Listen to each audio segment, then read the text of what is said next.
വീടുകളിൽ കുടിവെള്ള കണക്ഷനുകൾ നൽകുന്ന ജലജീവൻ മിഷൻ പദ്ധതി പാതി വഴിയിൽ നിലച്ചതോടെ പ്രതിസന്ധിയിലായിരിക്കുകയാണ് പത്തനംതിട്ട നാരങ്ങാനം നിവാസികൾ. ഫണ്ടില്ലാത്തതാണ് പദ്ധതി പ്രവർത്തനങ്ങൾ നിലയ്ക്കാൻ കാരണമെന്ന് അധികൃതർ നൽകുന്ന വിശദീകരണം. പ്രശ്നപരിഹാരമുണ്ടായില്ലെങ്കിൽ പ്രതിഷേധത്തിലേക്ക് കടക്കാനാണ് നാട്ടുകാരുടെ തീരുമാനം. സംസ്ഥാനത്ത് കാലവർഷം തകർത്തു പെയ്യുമ്പോഴും കുടിവെള്ളത്തിനുള്ള ഓട്ടത്തിലാണ് മലയോര പഞ്ചായത്തായ നാരങ്ങാനത്തെ ജനങ്ങൾ. ജൽജീവൻ മിഷൻ പദ്ധതി മുടങ്ങിയതാണ് എല്ലാ പ്രതിസന്ധികൾക്കും കാരണം.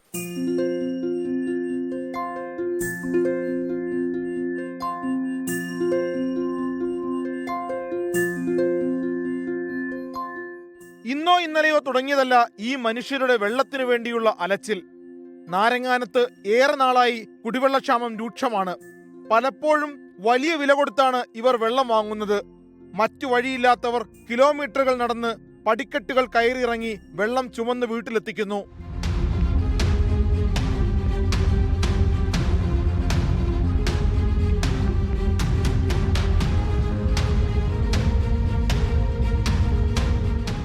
ജൽജീവൻ മിഷനു വേണ്ടി പ്രദേശത്ത് മുമ്പുണ്ടായിരുന്ന പൈപ്പ് ലൈൻ പൊളിച്ചതോടെയാണ് കുടിവെള്ളക്ഷാമം അതിരൂക്ഷമായി തുടങ്ങിയത്.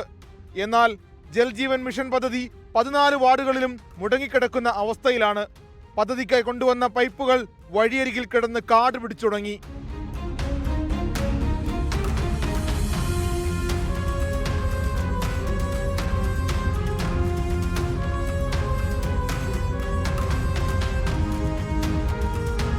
പൈപ്പ് ഇങ്ങനെ കിടക്കാൻ തുടങ്ങിയിട്ട് 2 വർഷത്തിലധികമായി.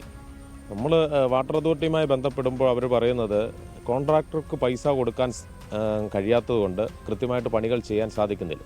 പണികൾ ചെയ്തെടുത്ത് ഒട്ട് വെള്ളം എത്തിക്കാനുള്ള സാഹചര്യവുമില്ല. അപ്പോൾ അങ്ങനെ രൂക്ഷമായ ഒരു പ്രശ്നമാണ് ഈ പഞ്ചായത്തിലുള്ളത്. ജലജീവൻ മിഷൻ്റെ പണി തുടങ്ങിയ പിന്നെ പകുതിയിലധികം വീടുകളിൽ പൈപ്പ് കണക്ഷൻ എത്തിക്കാനും സാധിച്ചിട്ടില്ല. അപ്പോൾ അങ്ങനെ ജനങ്ങൾ വലിയ ബുദ്ധിമുട്ടിലാണ്. പദ്ധതി പ്രകാരം വെള്ളം കിട്ടുന്നില്ലെങ്കിലും ബില്ല് ലഭിക്കുന്നതായി നാട്ടുകാർ. 1 വർഷമായിട്ട് ഇവിടെ വെള്ളം കിട്ടുന്നേ ഇല്ലായിരുന്നു. അത് കഴിഞ്ഞ് ഇപ്പോൾ 1 മാസമേ ആയുള്ളൂ. നേരത്തെയുള്ള ബില്ലും എല്ലാം കൂടെ 3000 ചില്ലാനം രൂപ ബില്ലാവുന്നുണ്ട്. ഇനിയും പ്രശ്നപരിഹാരം ഉണ്ടായില്ലെങ്കിൽ പ്രത്യക്ഷ സമരത്തിലേക്ക് ഇറങ്ങാനാണ് നാട്ടുകാരുടെ തീരുമാനം. അതേസമയം ടെൻഡർ എടുക്കാൻ ആളില്ലാത്തതിനാലാണ് പണി മുടങ്ങിയതെന്നാണ് ഉദ്യോഗസ്ഥരുടെ വിശദീകരണം. ടെൻഡർ പ്രകാരം പണിയെടുത്ത കരാറുകാർക്ക് സർക്കാർ ലക്ഷങ്ങൾ കുടിശ്ശികയായി നൽകാനുള്ളതും പ്രതിസന്ധിക്ക് ആക്കം കൂട്ടുന്നു. ഈ പൈപ്പുകൾ ഇങ്ങനെ കാട് മൂടി കിടക്കാൻ തുടങ്ങിയിട്ട് വർഷങ്ങൾ ഒരുപാടായി. പക്ഷേ അധികാരികൾക്ക് ഒരനക്കവുമില്ല. നഷ്ടം സാധാരണക്കാരന് മാത്രം. തെരഞ്ഞെടുപ്പ് കാലമൊക്കെയല്ലേ സാറേ, 4 വോട്ടിന് വേണ്ടിയെങ്കിലും ഈ പൈപ്പുകളൊക്കെ ഇട്ട് ജൽജീവൻ മിഷൻ പദ്ധതി ഒന്ന് ഓണാക്കണം. ക്യാമറമാൻ സഞ്ജയ് ഇക്ബാലിനൊപ്പം AV ജയശങ്കർ, 24 പത്തനംതിട്ട. പൊതുജനം കഴുതയല്ല സാർ. ലോകത്തെവിടെയായാലും ഏത് സമയത്തും 24 വാർത്തകളും ഓഗ്മെന്റഡ് റിയാലിറ്റി പാക്കേജുകളും എക്സ്പ്ലെയിനറുകളും വിശദമായി കാണാൻ ഞങ്ങളുടെ യൂട്യൂബ് ചാനൽ നിങ്ങൾക്ക് സബ്സ്ക്രൈബ് ചെയ്യാം.